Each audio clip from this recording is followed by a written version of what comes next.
What's going on, people? In this episode, we're going to be talking about why you may have been using Amplitube wrong. I'm Jorge Lanzas, and now we break it down, baby.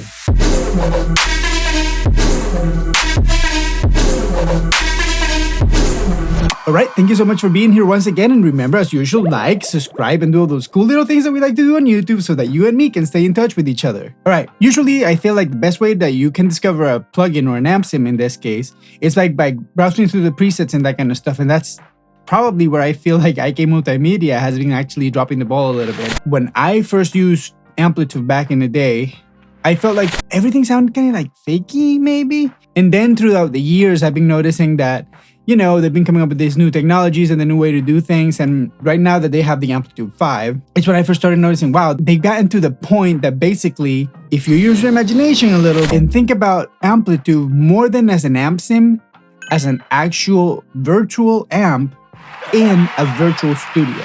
Let me show you what I'm talking about. So usually what I do when I get an Amplitube is I go straight to where my cabinet is, because that's going to show me the environment that this thing is in.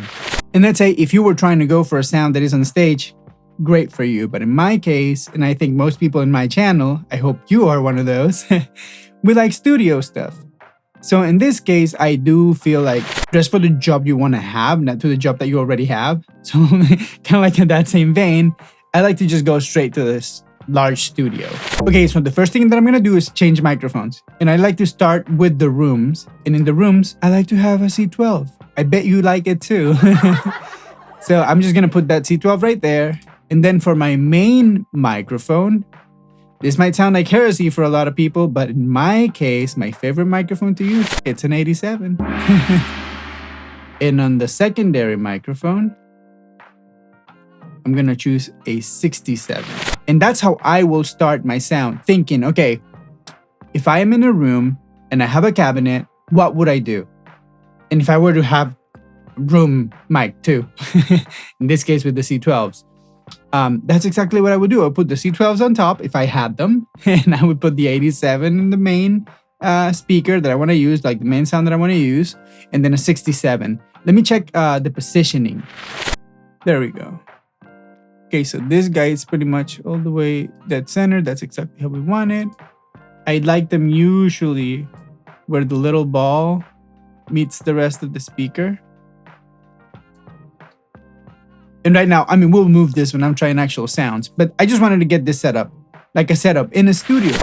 That's why I said you need to use your imagination, just exactly as you would do in the studio. You would put your microphones in your cab, and then you'll go from there, right? Okay, so now let's start choosing the amp that I actually want to do. Let's see. In my case, let's say, oh, you have a dream amp, whatever, right? I'm going to choose one that I would like to have right here in my room. Let's see, is that the only? Okay, I would like to have this California Tweed, right? So let's just change it right here. I'm going to go to Crunch, and I'm going to choose the California Tweed. With the matching cab? Maybe. And I like that this is just one speaker. So in this case, I might get rid of the 67. We might audition both of them and see what's good about them. But so now it's like I have an amp in the room that I have with the microphones that I already chose, right? Pretty much like a studio. Now, the other thing that I like to do, just like in my studio, since in my case scenario, I do have several different guitars and all of them have like different outputs, I think it's a good practice to maybe start with a slight bit of compression. In this case, Amplitube. I think I've tried them all, and so far my favorite has been the Fender compressor. And I like to keep it on very low. I think that's just enough to give you a tiny little bit of spank if you need it. But more than anything, it just levels everything up a little bit better so that you're hitting your amp more consistently when you change guitars, right? And in my case, I kind of know how my guitars behaved, so I'm gonna make sure that I'm aware of that when I'm choosing the gain structure that I'm using in the guitar itself, okay? Just a few things to be aware of. Okay, so now that we have that, let's say more than likely I would have some sort of distortion. And in my case, I do like this one, like a push sort of like a clone, but it doesn't sound like a clone in my opinion. I'm sorry, maybe for some people it does. And tube screamer right here. Turn them both off. Turn everything off. Okay, good. We keep the compressor on. Great. So now let's say we would like to have some sort of like maybe a delay. Let's go here.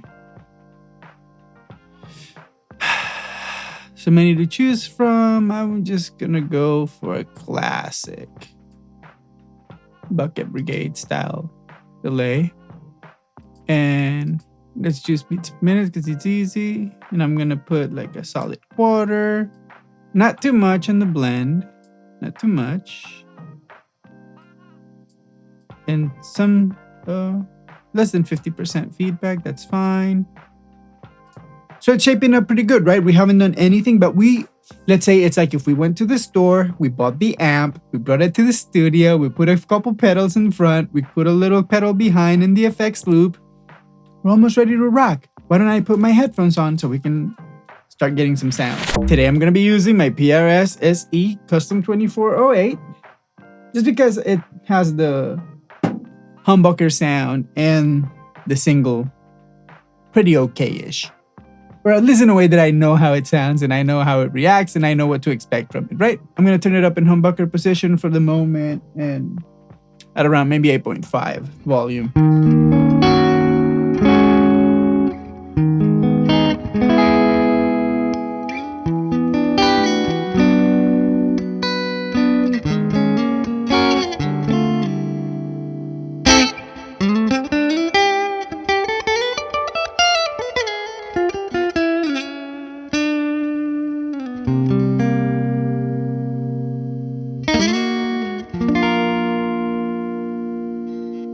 That sounds pretty good to me already. Let's see what do we have here.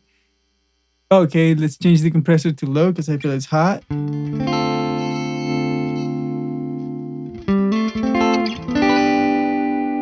Much better.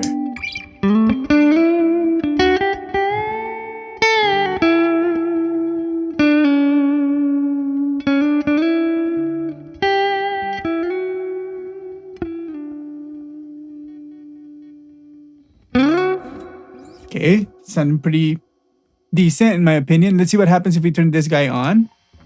Ooh, that's way too hot. Let's turn it down.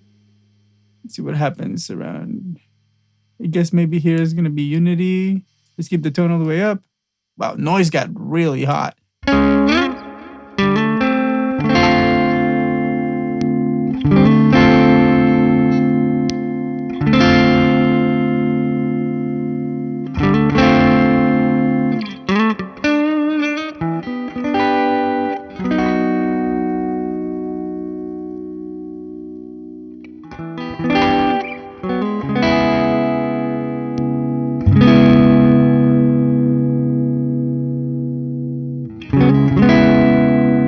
Okay, I'm starting to notice the first problem so far. And I guess I don't have to mess up with the EQ because I guess it just recalled whatever I've used in the past because it sounds pretty much like me. But the first thing I've noticed, the output needs to come down. I'm going to turn it down, let's say 2.5. Ah. Just so that that's the audio that we're recording.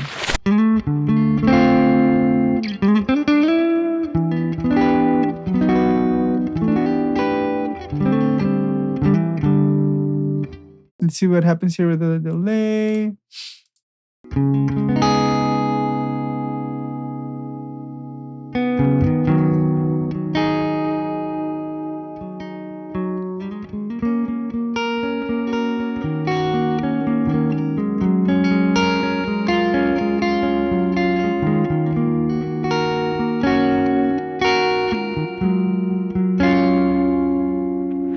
Pretty good. Now let's split the coils in here and check it out. A little bit of noise, but whatever.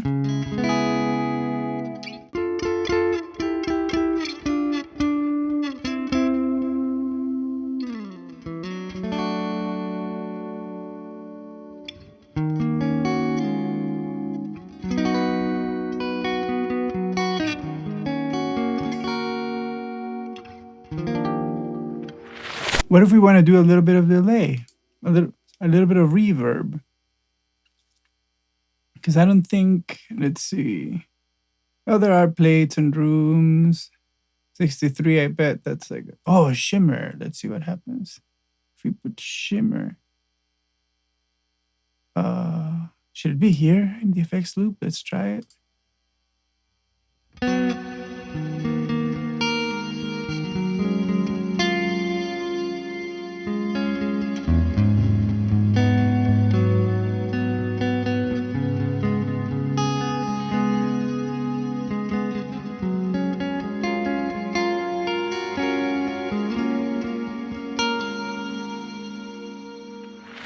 Let's mess with the mix a little bit, because if it's a little bit too much, and maybe the decay a little bit shorter.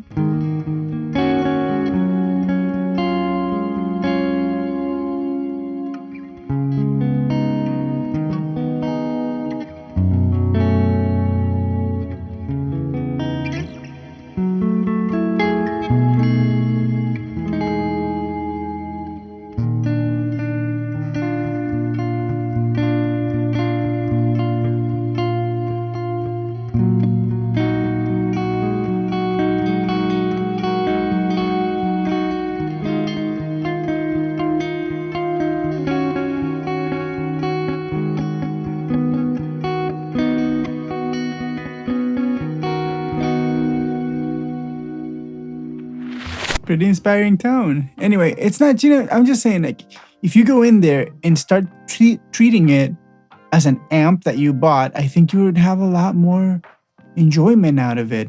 And I think that's where the guys at Neural DSP are like taking such advantage of like the artist community and everything, so like they can have like real good presets at the launch. And like, for example, in my case, I know that if I go to certain people, I'm not gonna name drop. You're naughty. You want me to. I know you want me to, but I know that I can go to certain names, and I know that in that folder there's gonna be a couple of sounds that I'm gonna like a lot, and that are gonna let me know exactly what the capabilities of the amp are. However, I feel like the people in Amplitube are doing it okay too, because that Marshall that they put in the very front, it's a pretty nice sounding Marshall. Anyway, so one thing that I wanted to do, like for example, when we check the cabinet, we never change speakers or anything. So let's see, it comes with an American J40, it says. And let's see what happens if we change from the 40 to the 100 watt.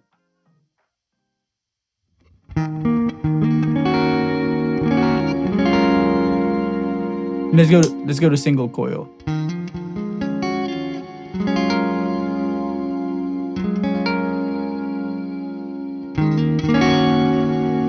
Okay, now let's try the 100 watt.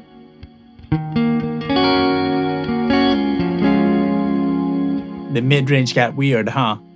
Now let's try this custom Fender.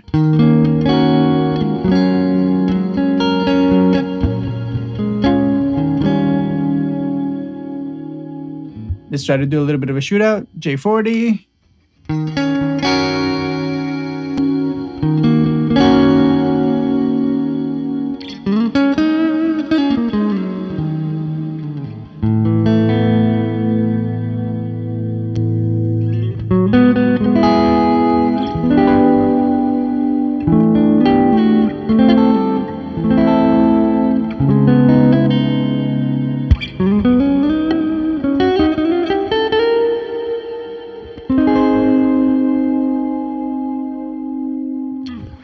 There you go. See, that was a great change. So in my opinion, for this case scenario, for this amp that I'm doing, I can just stick to that custom Fender. So see, that was a good thing that I went to do speakers, because I like this sound a lot more. And so now let's definitely save this, and we're gonna call it NWBD Cali Tweed. Love it.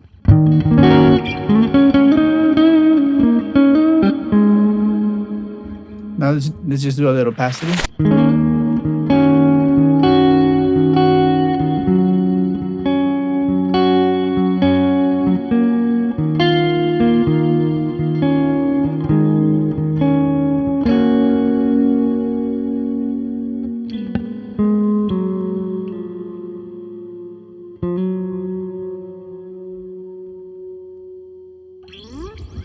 I love that tone. Let's see what happens now if we just like switch an amp, just so that we're not boring.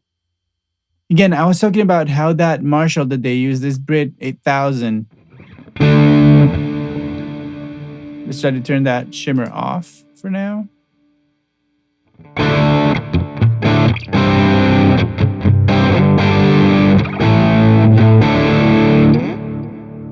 It just sounds quintessentially Marshall to me. It's just pretty good.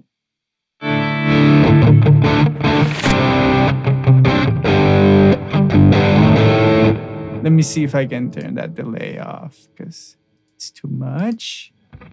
A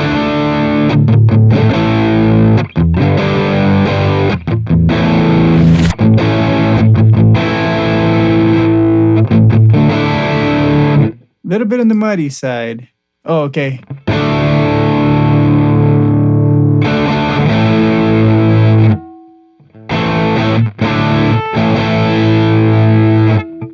I was like,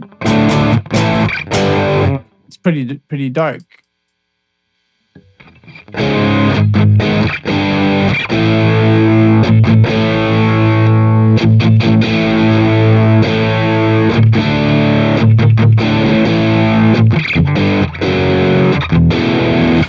Right, so let's just listen to the other guy, see what's up. So there you go. You see, like if you treat it differently, I feel like it gives you something different. And sometimes I find myself even, and this is just a regular thing, you know, like I find myself like browsing through Reverb or Sweetwater or whatever store, it's your choice. And I'm like always trying to find something, like an amp, a guitar, whatever. And the more I use the equipment that I have, and the more I embrace the technology that I have to use every day because of the, let's say, space limitations that we have nowadays, and you know what I'm talking about, especially here in LA. Let me know in the comment section if you're from LA and you know what I'm talking about. It's hard out here. Anyway, I think we just have to embrace the technology, and I noticed, like, you know, maybe I feel like Amplitube, it's not really being appreciated as much as it should, because right now they came up with like their ToneX thing, and that's okay and cool and everything. Yeah, you can capture your amp and it's like a Kemper in your computer, and that's great because that shows how amazing computing technologies have gotten. And then now we can handle that in our personal computers, and we don't need like an actual computer that handles just that alone. So that's great and everything. But I feel like Amplitube is just a pretty different animal, and especially when you go to like their little different collections, like I have right here. I have the Amplitube Max because it was a great deal at some point and I just bought it. I needed a couple inputs and I bought the XIO. So it would just work perfectly, man. It just felt like I was getting it for free. So, you know, you get a bunch of really cool stuff. Like all these little amps are super useful, and they have like very, very definitive, very particular tones. And a lot of times, again, we get like, oh, I gotta use this particular pickup with this particular tone wood. Oh, he said it again. Tone wood. You had to have all these particular things, right, just to have the special tone that you want. And you have Amplitube Max over here, and you have so many amps, EQs, pedals, delays, distortion, everything you can possibly imagine. That makes a lot of difference in tones. So I think it's pretty, I mean, I feel like it's, you know, what are you gonna say? There's nothing that you can fault about it. And honestly, you get like 10 licenses. Like, I don't want to sell the product, to be honest, but it's crazy, man. If you need something like this, I think you're paying yourself a big disservice not trying Amplitube, because it's just honestly really, really, really good. And I was reluctant to try it for a long time. And I was really enjoying like the Neural DSP, and I still want that Tone King. I wish Amplitube had the Tone King. I hope that this is not the case, that right now that they have the ToneX, they're gonna stop putting too much of a close attention to what's happening with the Amplitube, because they are hitting a sweet spot. And I feel like if they get clever with their dealings and stuff like that, they should probably start just reaching out to more companies and trying to use this new technology that they have, recreating the amps to the best of the abilities, and just, you know, sell the packs just like they sell the Mesa Boogie one. Because I'm super happy, man. I mean, it's expensive.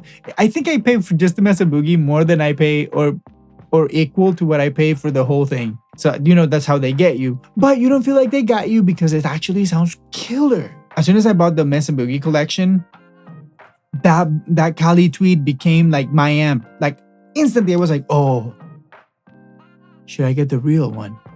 So that's how good it is. That the plugin makes you think if you should buy the actual thing. And I'm not going to. And don't press me because I'm not going to. And you probably shouldn't either. You have enough debt already. Anyway, before I keep talking, remember, like if you like this video, definitely subscribe. Stay warm, stay safe. Go to the comment section down below and let me know what you think. Other than that, I'm out.